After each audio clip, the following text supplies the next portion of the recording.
Hello dear friend, आप सभी का इजी लर्नर में स्वागत है। आई होप आप सभी अच्छे होंगे। आज हम लोग डीएलएड थर्ड सेमेस्टर का तृतीय प्रश्न पत्र देखेंगे, जो कि हमारा साइंस का रहेगा, और हम लोग बहुविकल्पी प्रश्न देखेंगे। ठीक तो हमारा पहला प्रश्न है,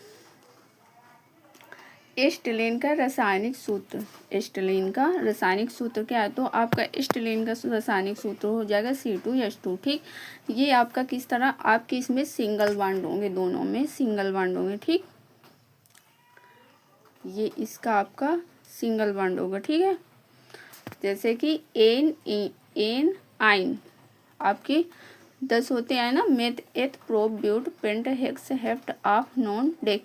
इससे क्या होता है, इससे आपके सारे सूत्र बनते हैं। ठीक, एन इन, तो ये आपका इन, तो वही हो जाएगा एस्टिलीन। ठीक, तो ये आपका हो जाएगा C2H2। ठीक, जो कि आपका 2023 में ये क्वेश्चन पूछा गया। ठीक, आगे देखिए, आगे दूसरा क्वेश्चन है, कह रहा है निकट दृष्टि दोष को दूर करने के लिए प्रयोग किया जाता है। आपका जो निकट दृष्टि दोष है, मतलब कि निकट की वस्तुओं को देखने का जो दोष होता है, तो वो कौन सा दोष है? तो देखिए, निकट दृष्टि दोष को दूर करने के लिए अवतल लेंस का प्रयोग किया जाता है। किसका प्रयोग किया जाता है? अवतल लेंस का प्रयोग किया जाता है। ठीक, ये भी आपका क्वेश्चन 2023 में पूछा गया है। ठीक, आगे देखिए, तीसरा क्वेश्चन कह रहा है समुद्री तल पर दाब मापी के पारे की ऊंचाई होती है। जो समुद्री तल होता है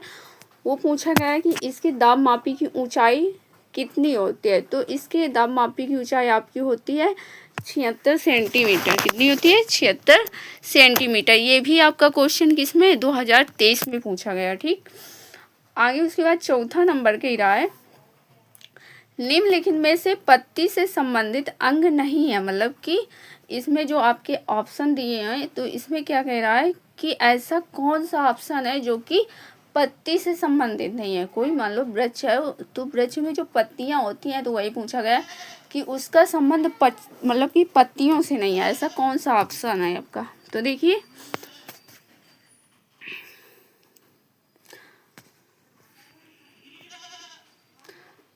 तो इसमें आपका पत्ती से संबंधित क्वेश्चन कौन सा नहीं है?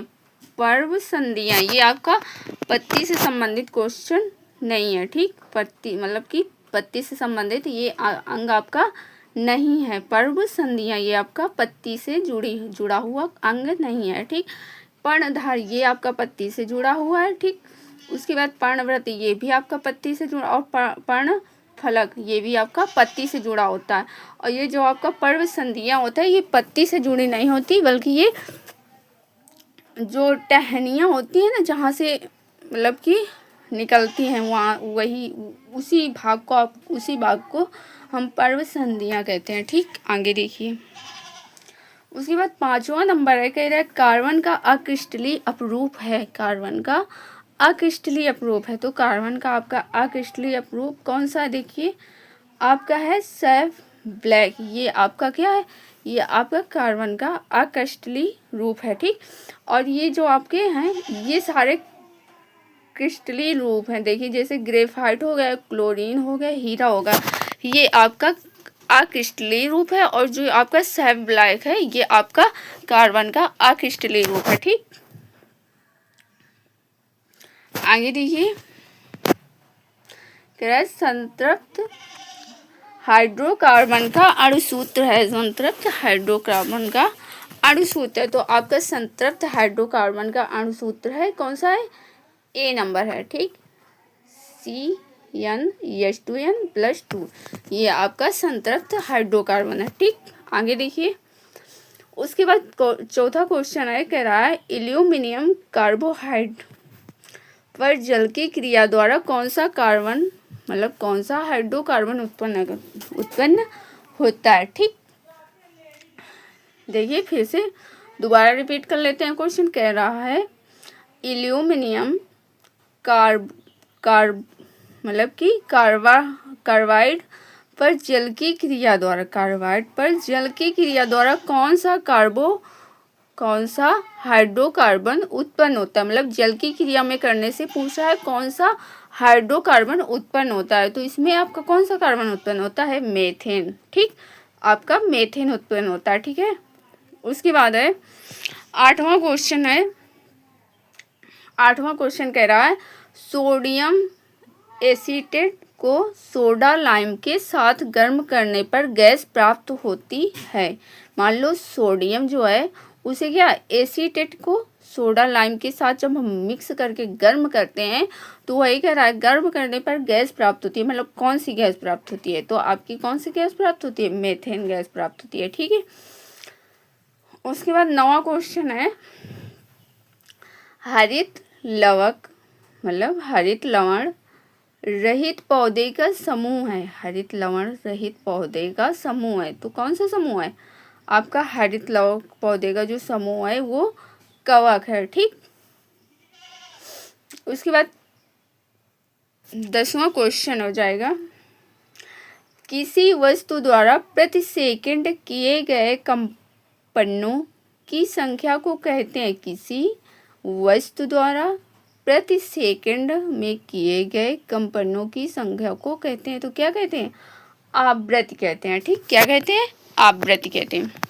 वहीं पे हमारा 11वां क्वेश्चन हो जाएगा, कह रहा है वायु दाब आरोपित करती है। वायु दाब जो होती है वो आरोपित करती है। तो किसे आरोपित करती है? वो आपके चारों दिशाओं में, चारों दिशाओं को आरोपित करती है। ठीक, फिर हो जाएगा 12 नंबर क्वेश्चन है। ये आपका कह रहा है कि निम्नलिखित में से अक्रिस्टलीय कार्बन के अपरूप हैं। निम्नलिखित अक्रिस्टलीय कार्बन के अपरूप हैं। तो कौन सा अपरूप है? Sugar charcoal. शुगर चारकोल ये आपका अक्रिस्टलीय कार्बन के अपरूप है। ठीक, और जो आपके कार्बन के मतलब कि क्रिस्टलीय कार्बन के अपरूप वो आपके हो जाएंगे ग्रेफाइट, हीरा और फुलरीन, ये आपके क्रिस्टलीय हो जाएंगे। ठीक है, उसके बाद है 13 नंबर, कह रहा है कुक्कुट पालन संबंधित होता है। कुक्कुट पालन संबंधित क्या होता है? तो आपका जो कुक्कुट पालन होता है उसे हम किसे कहते हैं? मुर्गी पालन को हम लोग कुक्कुट पालन कहते हैं। ठीक, मुर्गी पालन को कुक्कुट पालन कहते हैं। ठीक है, वहीं पे 14 नंबर क्वेश्चन कह रहा है एक दोलन पूरा करने में लगा समय कहलाता है। एक दोलन पूर्ण करने में लगा समय कहलाता है। तो क्या कहलाता है?